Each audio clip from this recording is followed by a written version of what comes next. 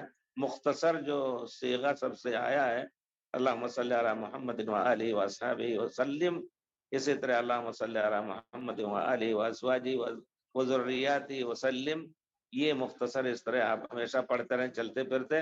لیکن صلات میں صلات ابراہیمی اور تحیات میں سلام دونوں آپ نے کر لیا اللہ کے حکم کے مطابق انشاءاللہ. کسی بچے کا نام محمد، اس لیے محمد پکارا اور کوئی دور پڑھا تو اس طرح.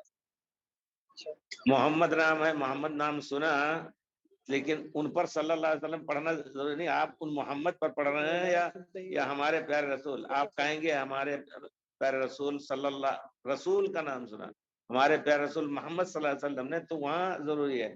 لیکن محمد، احمد، یہ بھی پیارے رسول کا نام ہے، کسی آدمی کا نام رکھا تو ان پر آپ کو صلات پڑھنا نہیں ہے. البتہ اگر آپ انشاءاللہ پڑھ لے رہے ہیں ان کا نام سن کر کے پیارے رسول کو یاد کر کے اللہم صلی علی محمد، تو انشاءاللہ اجر کا باعث ہے.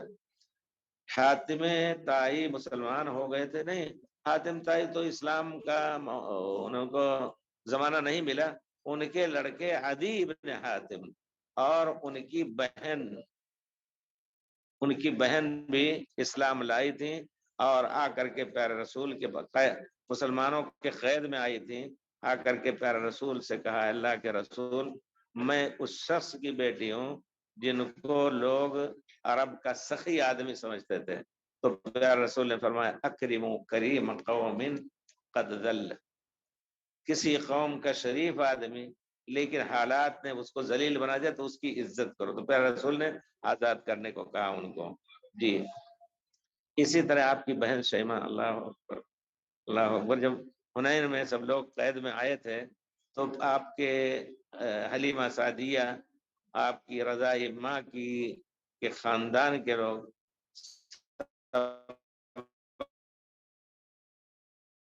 آئے اور آپ کو دعائی دی کہ آپ جن کا دودھ پی کے قید کے گھیرے میں ہیں اللہ کے رسول. پیر رسول رونے لگے اور کہا ہمارا جو حصہ ہے میں پورا سب کو آزاد کر رہا ہوں، لیکن صبح ہمیں بتاؤ، ہم سب کھڑے ہو، ہم لوگوں سے کہہ رہے ہیں کہ اگر وہ چاہیں تو ان کو آزاد کر دیں اللہ کے واسطے، نہیں تو ان کو آزاد کرانا ہے، اس کے بدلے ہم ان کو بعد میں اللہ فتوحات دیں گے تو دیں گے. تو اس طرح کے واقعات بڑے عجیب ہوتے ہیں. ڈاکٹر اسرار احمد کا عقیدہ کیسا تھا کیا ہے؟ انتقال کر گئے؟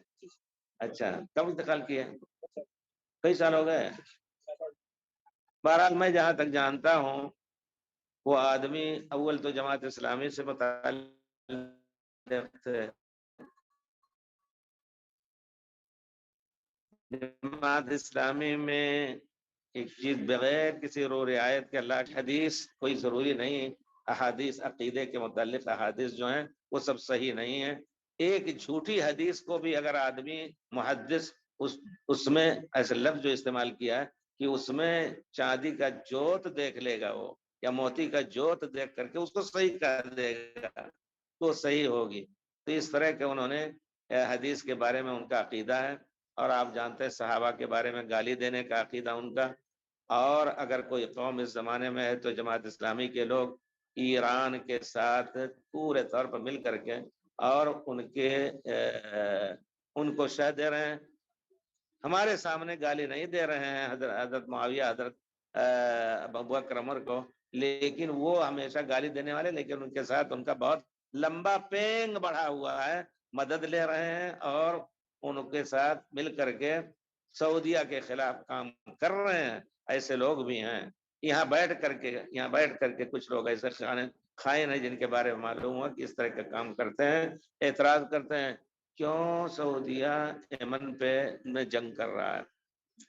ڈاکٹر اسرار صاحب، دور جا رہے ہیں ہم لوگ، ڈاکٹر اسرار صاحب پہلے ان لوگوں میں سے تھے، پھر اور زیادہ شاید آزاد ہوئے، اور احادیث اور تفسیر کے بارے میں ان کا ایک خاص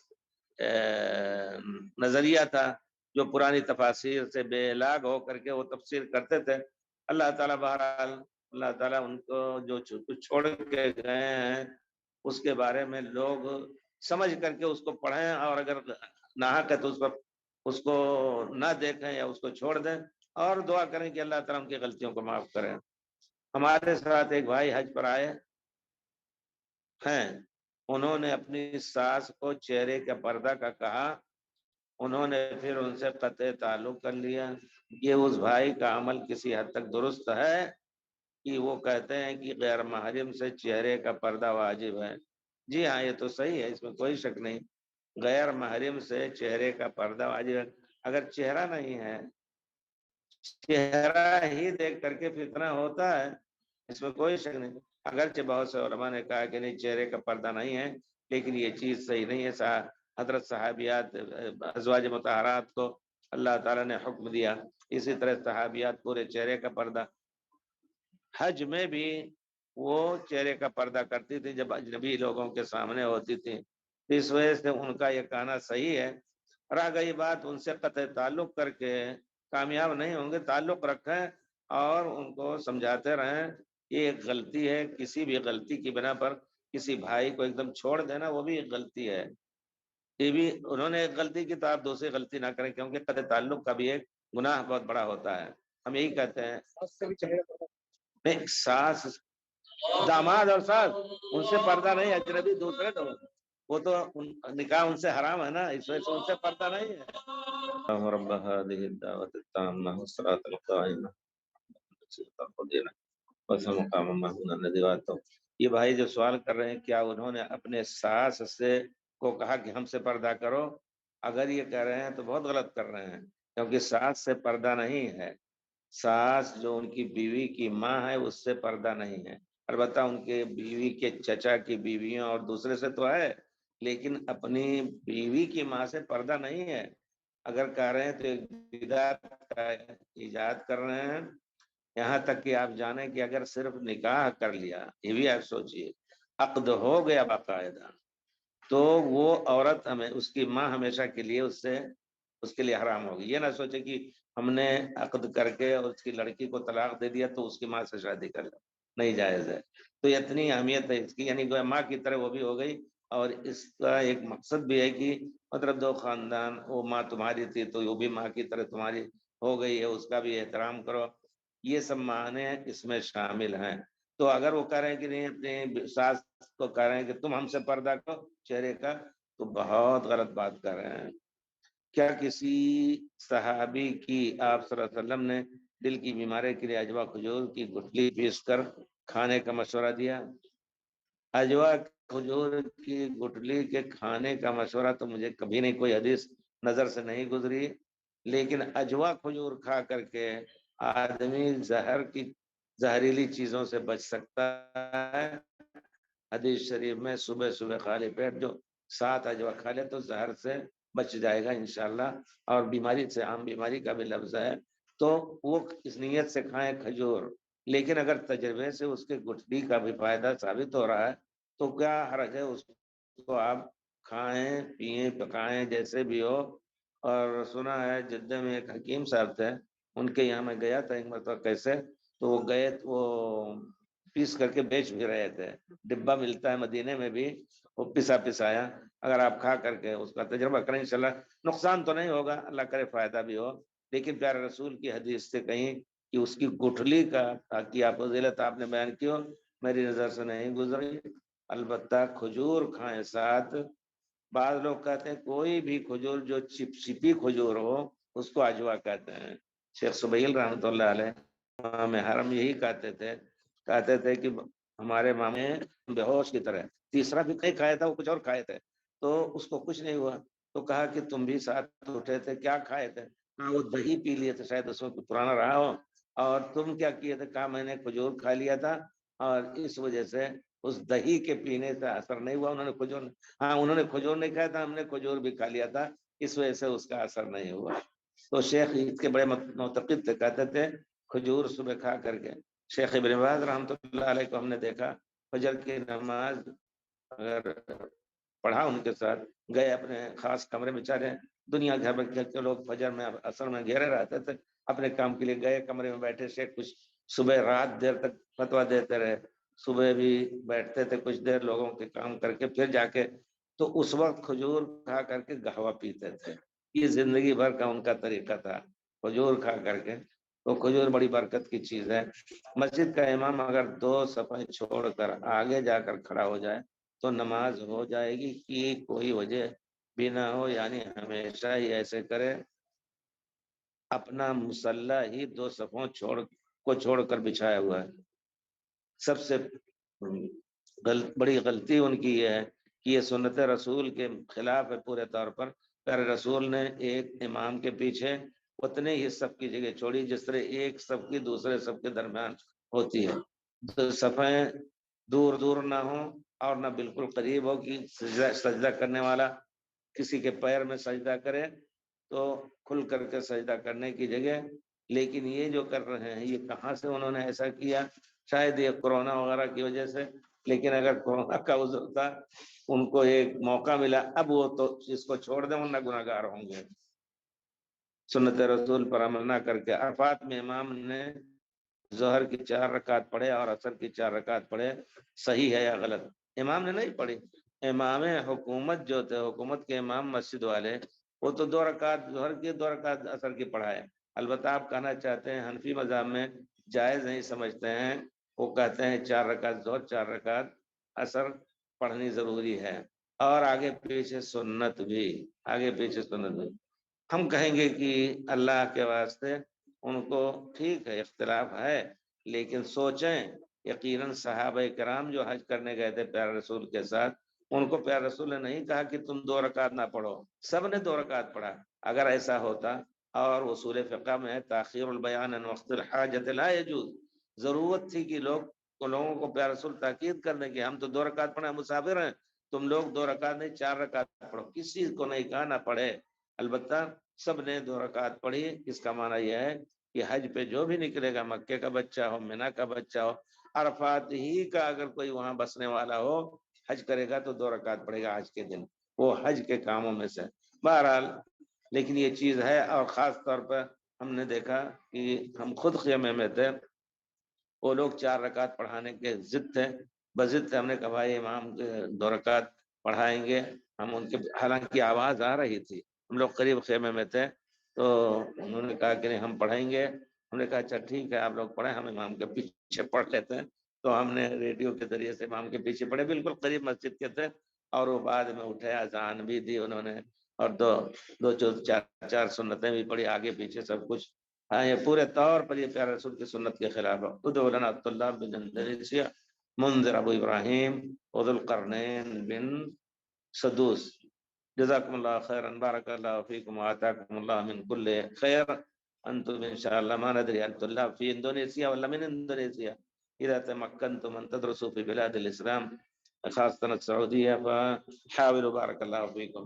وهناك الشيخ ذو القرنين من كبار شيوخكم ما شاء الله، له جهد كبير في الدعوة حفظه الله تعالى. نعم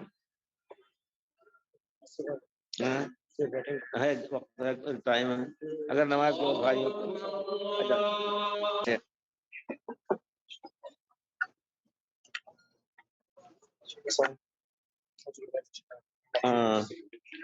آپ کوئی بھائی پوچھ رہے ہیں اعوذ باللہ من الشیطان الرجیم من حمزہ ونفخہ ونفثہ. قرآن پڑھنے کے پہلے اگر شروع میں آپ پڑھ رہے ہیں اعوذ باللہ من الشیطان الرجیم من حمزه ونفخه ونفثه بسم اللہ الرحمن الرحیم الف لام میم ذالک الکتاب. اور اگر صرف بیچ سے پڑھ رہے ہیں جیسے آپ کو پڑھنا ہو فَإِذَا جَاءَ وَعْدُ الْآخِرَةِ جِئْنَا بِكُمْ لَفِيفًا اعوذ باللہ السمیع العلیم من الشیطان الرجیم من حمزه ونفخه ونفثه بسم اللہ نہیں پڑھیں گے وہاں اور سورت پڑھ کے آیت پڑھنا شروع کر دیں گے. تو حمزه ونفخه ونفثه کا معنی پوچھ رہے ہیں بھائی. حمز ایک تو ہوتا ہے ویل لکل ہمزۃ لمزہ، ویل ہے جہنم کی وادی اس شخص کے جو آنکھوں کے ذریعے سے لوگوں کی حقارت کرتا ہے، آنکھوں کے اشارے سے. ایک رندانہ اشارہ زبان سے بھی ہوتا ہے، آنکھوں سے بھی ہوتا ہے. تو اللہ تعالیٰ نے ایسے لوگوں کے لیے ویل رکھا ہے. شیطان کا حمز کیا ہے؟ آپ یہ چیز ہم لوگ اس پر توجہ نہیں دیتے. شیطان بھی آپ کو بچے پر اور سب پر نظر مار سکتا ہے، نظر لگا سکتا ہے. شیطان کی نظر سے یقیناً آپ کو اللہ نے اچھی چیز دی ہے. شیطان تو حاسد ہے ہی پرانے زمانے سے، تو آپ کو وہ ستا سکتا ہے کسی طرح سے. کسی وجہ سے آپ اگر اچھی گاڑی آپ نے خریدی اللہ کے فضل سے تو بیٹھے تو الحمد سبحان اللہ سخر ھذا، تو انشاءاللہ شیطان کو اللہ تعالیٰ دور کر دے گا جب اللہ کا نام لے کر کے بیٹھیں گے. حمز اور ایک معنی حمز کا ہے کہ وہ چونکا لگاتا ہے، دل پر چونکا لگاتا ہے اور پھر جسم پہ چونکا لگاتا ہے. بہت سے لوگ ہوتے ہیں محسوس کرتے ہیں ایسا. اور بچہ جب پیدا ہوتا ہے تو اللہ تعالیٰ نے اس کو مسلط کیا ہوا ہے بچے کے اوپر کہ وہ چونکا لگائے اس کو. پیارے رسول فرماتے ہیں کوئی بھی ابن آدم میں سے کوئی بھی پیدا ہوتا ہے تو شیطان اس کو چونکا لگاتا ہے الا عیسی ابن مریم. عیسیٰ ابن مریم کو اللہ تعالیٰ نے اس سے محفوظ رکھا. وہ چونکا اس بچے کے لیے مفید ہوتا ہے کیونکہ وہ چیختا ہے فیستحل صارخا. شیطان چونکا مارتا ہے تو بچہ چیخ پڑتا ہے، وہ چیخنا اس کے لیے مفید ہے.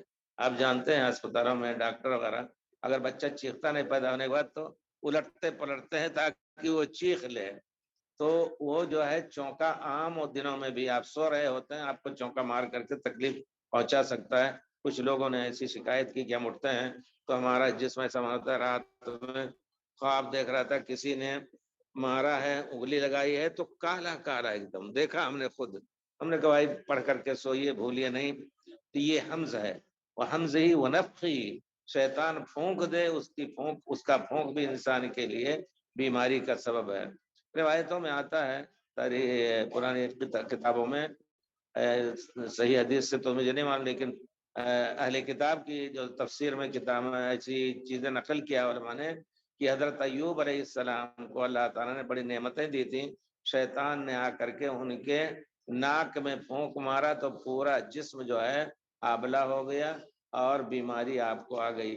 کلام پاک میں تو اس کا ذکر رب انی مسنی الضر وانت ارحم الراحمین اور مسنی الشیطان بنصب وعذاب، ہمیں اس نے عذاب میں مبتلا کر رکھا. تو یہ نفخ ہے، پھونک مار دے تو آپ کی آنکھ پر بھی برا سا آ جاتا ہے، ناک کے ذریعے سے پیٹ میں بھی بیماریاں. کہتے ہیں بہت سے آج کل جو کینسر وغیرہ کی بیماری بھی اس کے بہت سی چیزیں ہیں. اس وجہ سے ہمیں ہمیشہ اللہ سے پناہ مانگنی چاہیے شیطان سے اللہ کے ذریعے سے. نفخی و نفسی، نفس ایک چیز ہے جیسے پیارے رسول صلی اللہ علیہ وسلم جب رقیہ کرتے تھے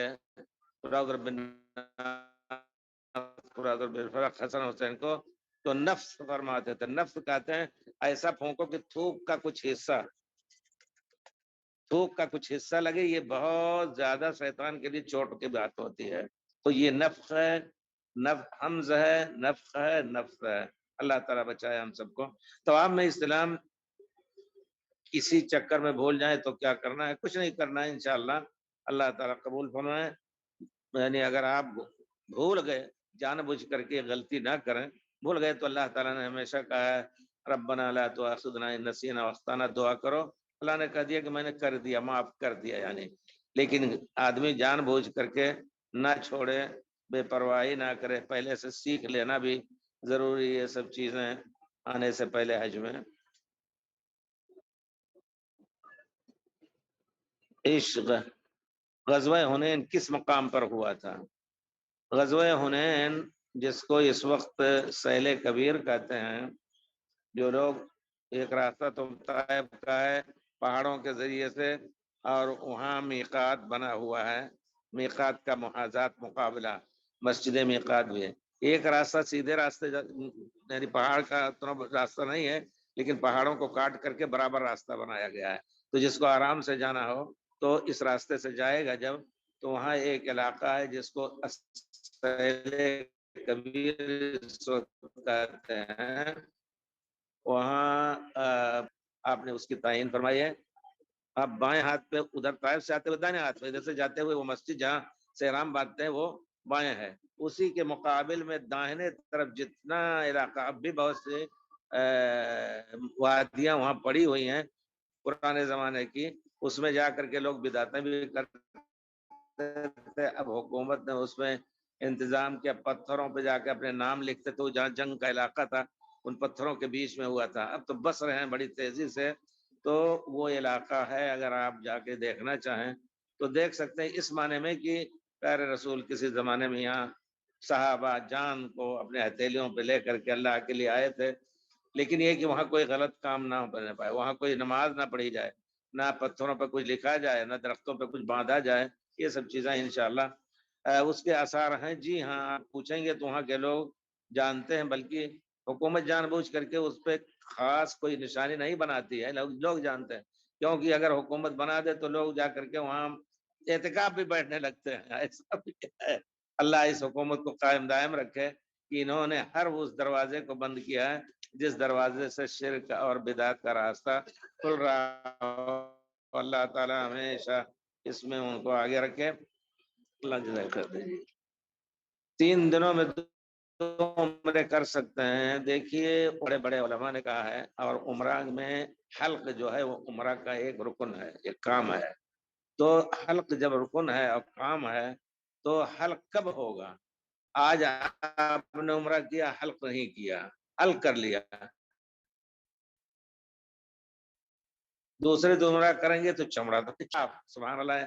ہم نے دیکھا بعض علماء نے کہا کہ 5 دن کا فاصلہ امام مالک سے منقول ہے، امام احمد نے کہا کہ کم سے کم 10 دن کا فاصلہ ہو جائے تاکہ بال کاٹنے یا مڈانے کے لائق ہو جائیں، تو بہرحال دیکھیے آپ مڈانے کے لائق تو 2-4 دن میں ہو جاتا ہے، آدمی کو موقع زیادہ نہیں رہتا ہے، تو کم سے کم مڈانے کے لائق جب ہو جائے، کچھ نکل جائے تھوڑا سا، 2-3 دن پہلے دیکھیے بزرگ نے کیا ہے، اب یہ مڈا سکتے ہیں، یہ جو ہے بزرگ سامنے جہاں بیٹھے ہیں ان کا بال نکل آیا ہے، کتنے دن میں آپ کو کیا ہے؟ ہاں ہاں، سبت کے دن تو 1 ہفتہ ہو گیا، تو بہرحال ایسا ہو جائے تو کریں انشاءاللہ، 3 دنوں میں یا 2 دنوں میں جو بھی ہو نکل جائے بال تو کاٹنے کے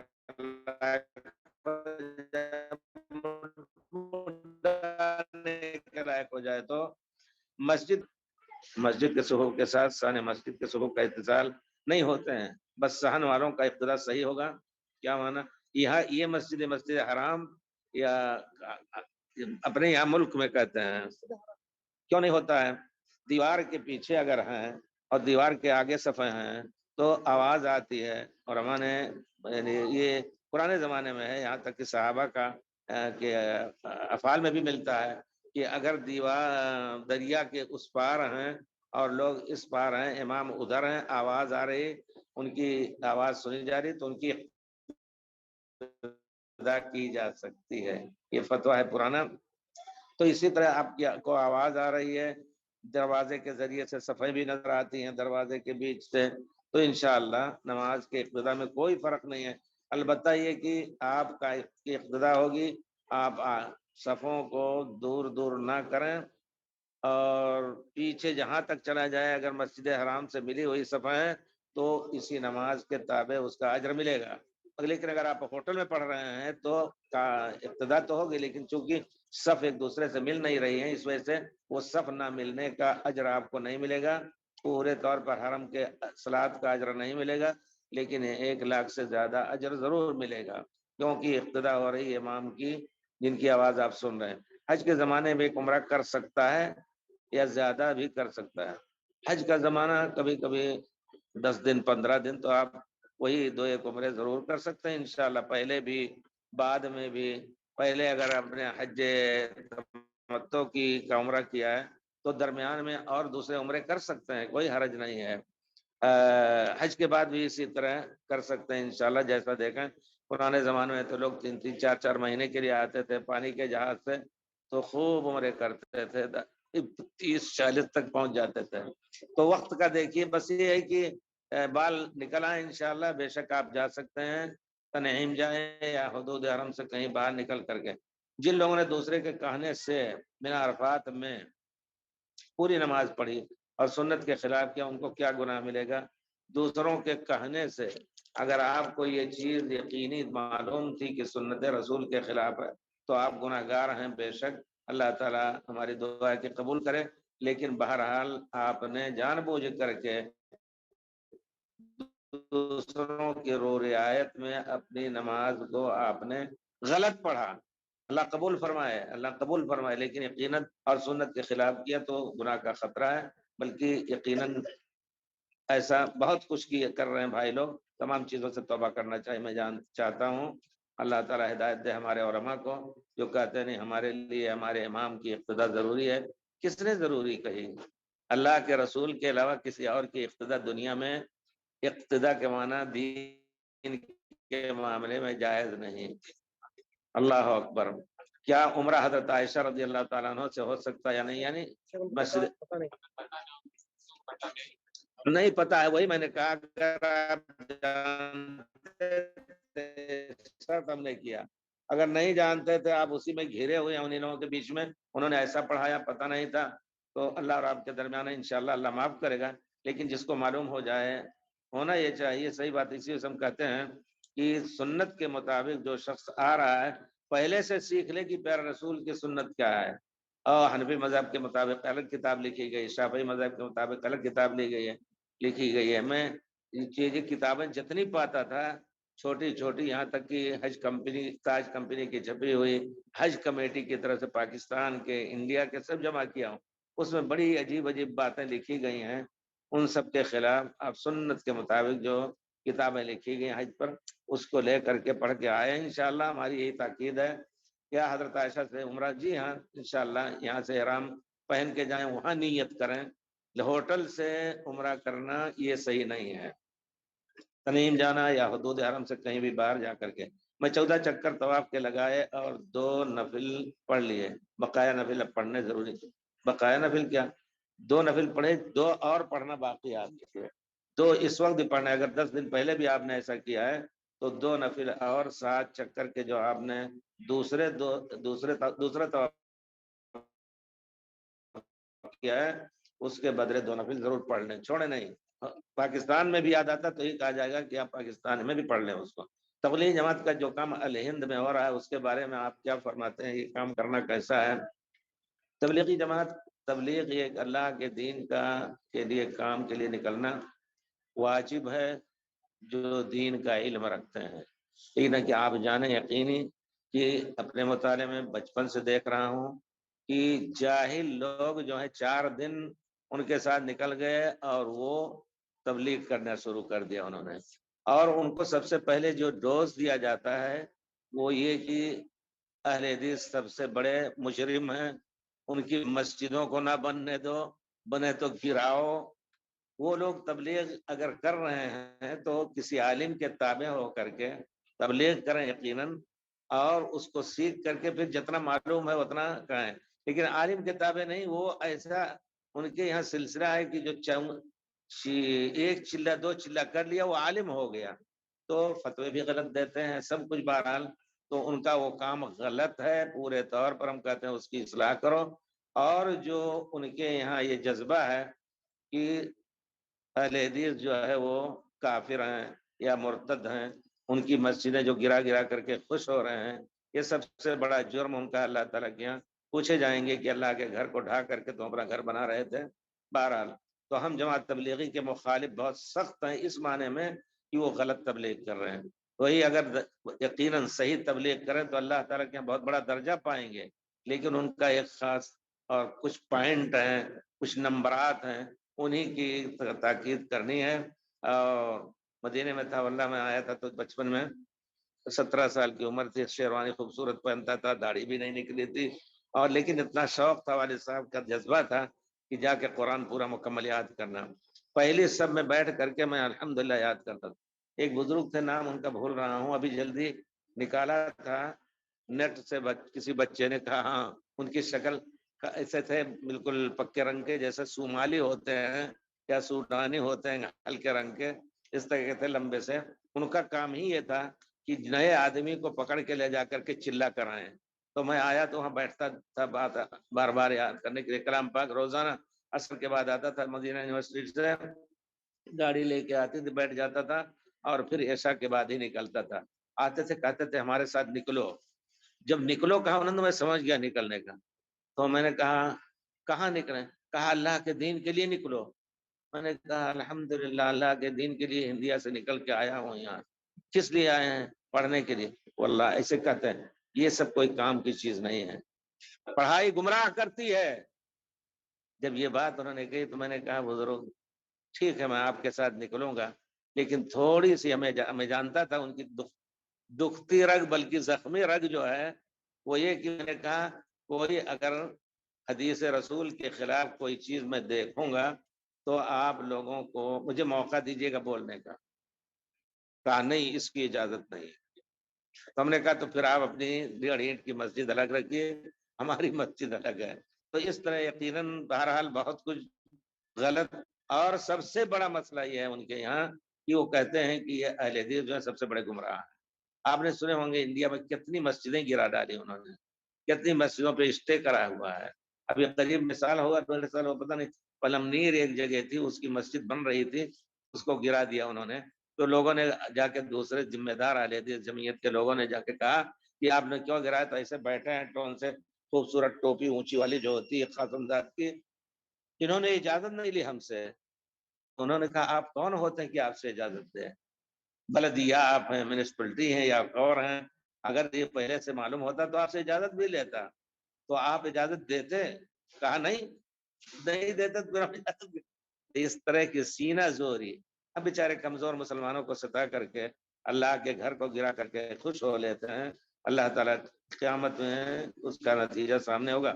ویڈیوز میں ہم دیکھتے ہیں کہ خانہ کعبہ کے اندر کچھ چیزیں لٹکی ہوئی ہیں، کیا یہ سچ ہے؟ اگر سچ ہے ٹھیک ہے، کیا مطلب ہے؟ جیسے خوبصورت پرانے زمانے میں تھا کہ لا کر کے کوئی سونا ہوتا تھا وہ لا کر کے لٹکا دیتے تھے۔ جاہلیت کے زمانے میں ایک کنواں تھا، اس میں لا کر کے اللہ کے گھر کے نام سے بھر دیتے تھے اس کو۔ چین کا ایک بادشاہ مسلمان ہوا تھا، اس کا سونے کا بہت بڑا بت تھا، اس نے لا کر کے کعبے کا قربان کیا اس کو، اور کعبے کے خزانے میں اس کو ڈالا گیا۔ بلکہ تاریخ میں آتا ہے کہ 2-4 دن کسی چارپائی پر لا کر کے، سونے کی چارپائی پہ وہاں تھا، سونے کی چارپائی اور سونے کا بت، اور اس کا فوٹو پرانا دکھایا گیا ہے، لا کر کے صحن حرم میں رکھا جاتا تھا لوگوں کو دکھانے کے لیے۔ یہ بھی ایک غلط چیز تھی، اس کو توڑ کر کے، اس شکل میں اس کو رکھنا صحیح نہیں تھا، پتہ نہیں کیا کیا، بارہ توڑ کر کے اس کو سونے کو وہاں رکھنا جائز تھا۔ پیارے رسول کے زمانے میں وہ پورا کنواں بھرا ہوا تھا، تو پیارے رسول صلی اللہ علیہ وسلم نے اس کو چھیڑا نہیں کہ کسی وقت بھی کعبہ کی ضرورت پڑی تو اس کو کام میں لایا جائے گا۔ حضرت عمر کا جب خلافت ہوئی، صحیح بخاری کی روایت ہے، تو انہوں نے شیبی جو ہیں، شیبہ عثمان، ان کو کہا کہ دیکھو میں چاہتا ہوں کہ یہ خزانے سب اللہ کی راہ میں جہاد میں نکال کر کے خرچ کر دوں۔ تو کہتے ہیں، وہ جواب دیتے ہیں، دیکھیے سنت پر عمل، وہ کہتے ہیں پیارے رسول نے اس خزانوں کو دیکھا اور آپ سے زیادہ محتاج تھے۔ حضرت ابوبکر بھی اس زمانے میں اپنے لیے نہیں، جہاد کے لیے، لوگوں کو تیار کرنے کے لیے، لوگوں کو تعلیم دلانے کے لیے، اور حضرت ابوبکر نے بھی دیکھا، لیکن انہوں نے اس کو چھوڑ دیا، انہوں نے چھوا نہیں اس کو، تو پھر آپ کو حق نہیں ہے۔ تو حضرت عمر کہتے ہیں ہاں ہم المرآن اقتدی بہما، ہاں پیارے رسول، حضرت ابوبکر ہی کی اقتدا میں کروں گا، اس کو چھیڑوں گا نہیں۔ لیکن تاریخ میں ہم نے وہ کتاب لکھی ہے ایک، تو اس میں آتا ہے 600 سال کے بعد جنگ ہوئی آپس میں، آل رسول کے جو حاکم تھے یہاں مکے کے، دونوں میں جنگ ہوئی، 2 بھائیوں میں، تو اس میں لے کر کے اس کو ختم کر دیا انہوں نے۔ اب وہ کنواں بھی نہیں رہا، اور خزانہ بھی نہیں، البتہ کچھ چیزیں لٹکی ہیں، اس زمانے میں خوبصورت چیزیں سونے وغیرہ کی لٹکی بھی آتی ہیں، اب کچھ لٹکی ہوئی ہیں کسی طرح کی خوبصورت چیز، حکومت نے اس کی تعظیم میں لٹکا دیا ہے بس۔ جی، اگر کوئی عورت جب عقبہ پر رمی کرنے اور ذبح کرنے کے بعد اپنے بال کو اپنے ہاتھ سے کاٹے تو اس عورت پر دم واجب؟ بالکل نہیں، اپنے ہاتھ سے کاٹے یا کوئی دوسرا کاٹے، اب آدمی بھی خود اپنے ہاتھ سے موڑ سکتا ہے، کاٹ سکتا ہے، یہ کوئی مسئلہ ہرگز نہیں ہے کہ دوسرا کوئی کاٹے، کوئی حرج نہیں انشاءاللہ، اللہ بھائی۔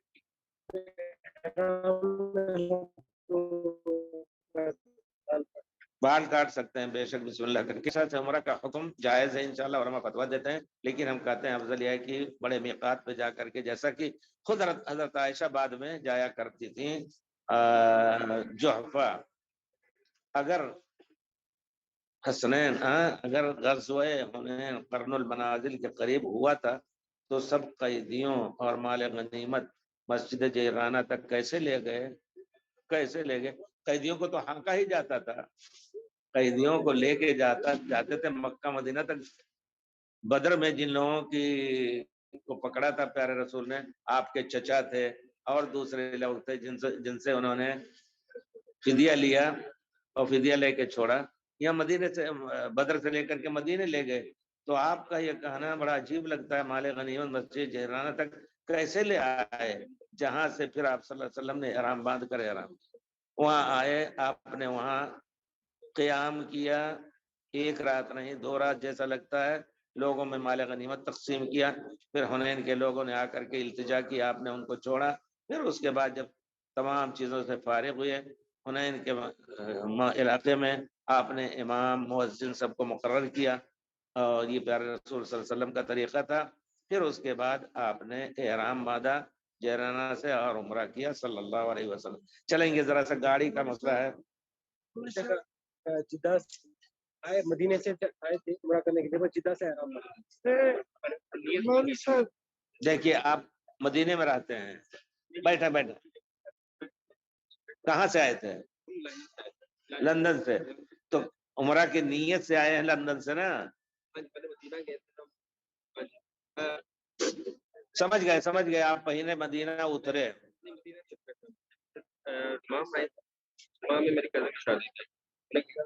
آپ لوگ بیٹھتے ہیں، شادی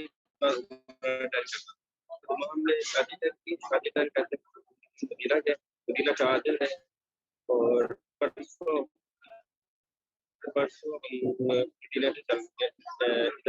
جدہ گئے، جدہ سے فیملی رہتی جدہ۔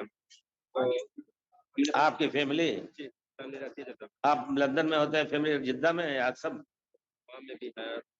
فیملی کا معنی آپ نے آپ کی بیوی بچے،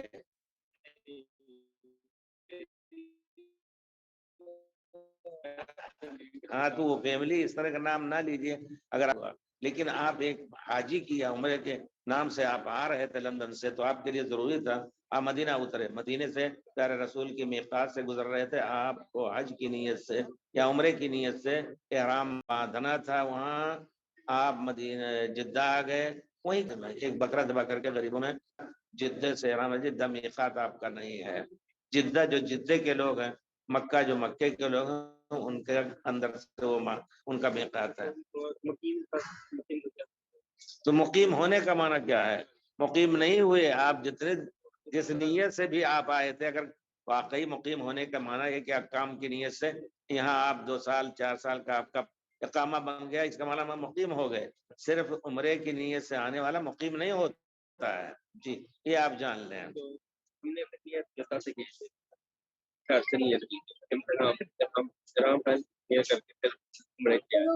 تو وہی بتایا، حل وہی ہے کہ اب دم دینا ہے آپ کو۔ جی اور کوئی سوال؟ مقیم کا کمانا کیا ہے آپ کا؟ اچھا مستقل رہتے ہیں، 10-15 دن چلا گیا، واپس آتے ابھی آرام باندھ کے آئے گا یا ضروری نہیں ہے، آپ کے لیے زندگی میں ہر شخص کے لیے ایک عمرہ ایک حج واجب ہے، اگر کوئی پاکستان سے بھی آ رہا ہے، کسی کام سے آ رہا ہے، تو اس کے لیے احرام باندھنا واجب نہیں، البتہ باندھ رہے تو افضل ہے،